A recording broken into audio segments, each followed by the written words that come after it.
A reading from the letter of St. Paul to the Ephesians.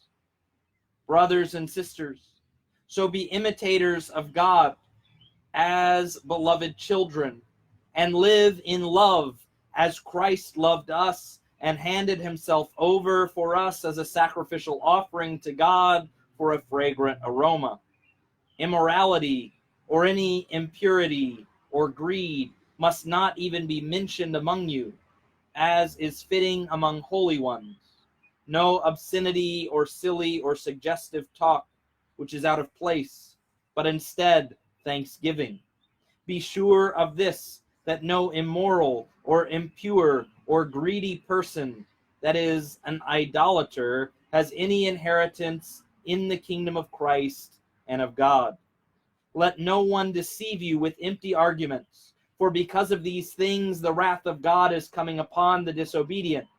So do not be associated with them. From the gospel of our Lord Jesus Christ, according to St. John, who proclaimed life to the world, let us listen to the proclamation of life and salvation for our souls.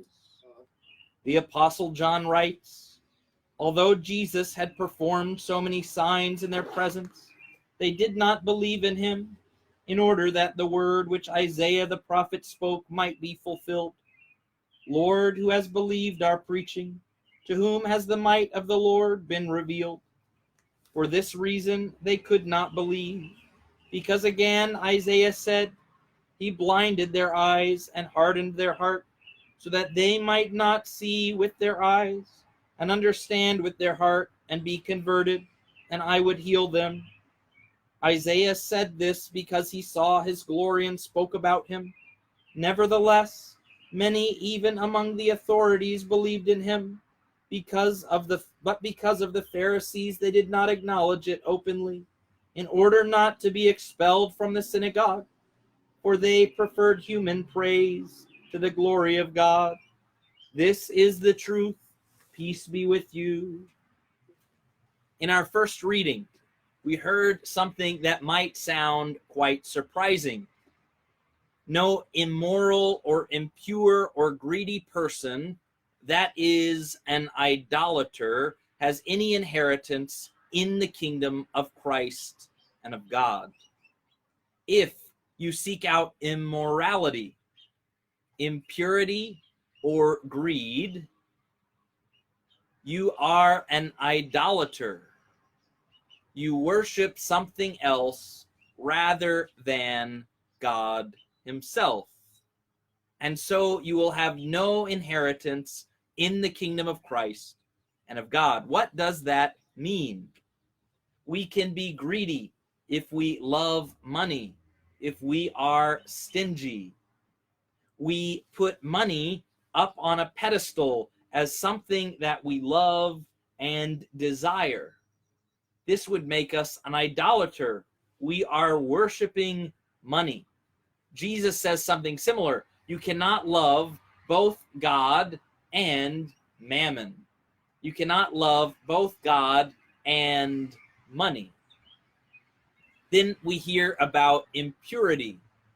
Impurity, meaning sexual impurity. That if you are somebody who seeks sex in and of itself, if this is something that you put as more important than God, as more important than life, if this is something that you lift up and you say, I am not willing to obey the commands of God, rather I am going to obey my passions, then likewise you have made sex into an idol, and you are an idolater of impurity. Finally, immorality. If you do things that are wicked, whether it be violence, whether it be jealousy, whether it be any number of sins, if you choose those things rather than God, you are saying, God, you are not my God. Rather, I must be obedient to these passions, to these evils, to these sins. And you are an idolater for immorality. This should shock us. This should wake us up to say, what is it that I am making into a god? Is it money? Is it sex? Is it other immoralities? If so, I need to dethrone those idols and worship God alone.